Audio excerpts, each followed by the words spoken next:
All right, so this is a dream come true for me to be speaking to you. We Well, actually had our wedding reception in the Kansas City Chiefs Stadium. Did you really? Yes, and now living here in Vegas. So I have a lot of family members who are hating me right now because I'm excited about the Raiders coming. So how do you feel about that? Well, I think everybody should be excited about. I think they're really looking forward to it. On a personal note, I'm just really happy that the city of Las Vegas really stepped up and it's given the Raiders, I think, what they richly deserve is a stadium that is, comparable to the legendary organization that they are. They played in one of the oldest stadiums in the league, and their fans deserve better, and they're loyal fans, but they deserve better. And finally, I think Las Vegas is going to give them that. So I think it's exciting. I think people are anticipating great things to happen, and I'm sure people can't wait for the first game here in Las Vegas. I'm going to be here.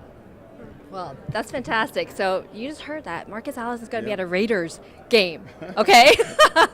So I walked into a family function and I got booed because I'm now rooting for the Raiders. That's how bad it is.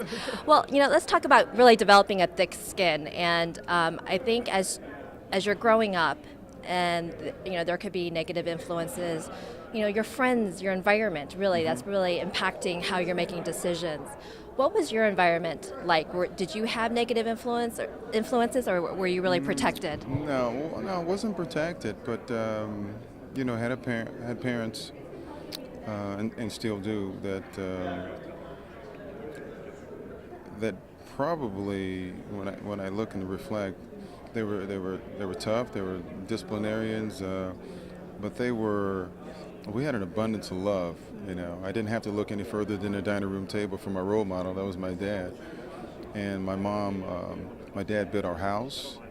My mom was a registered nurse, and she worked the graveyard shift, and she'd come home and she'd fix breakfast and get us off to school and stuff. But we had support along the way. My dad was either an assistant coach on a little league team, or my mother was a den mother, or it was, we weren't short on love at all. We had the support, and we were disciplined too. It wasn't easy. We were not coddled by any stretch of the imagination, but I think that's sort of necessary.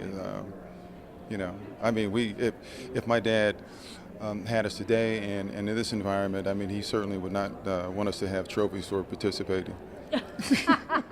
I just want to get your final words of advice here. Yeah. Just your success advice to kids growing up. Maybe they're in a tough spot, whether it's drugs or alcohol or something. What do you want to say?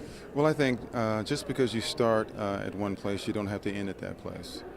And the other advice I'd like to give is that a free lunch costs $1.99. Meaning there's nothing free in this world. If you want it, you got to go work for it. And don't wait for anybody to give you anything. Go out and get it. This is your life. Write your own script, create your own movie, and have an epic film. Right on. Thank you so much.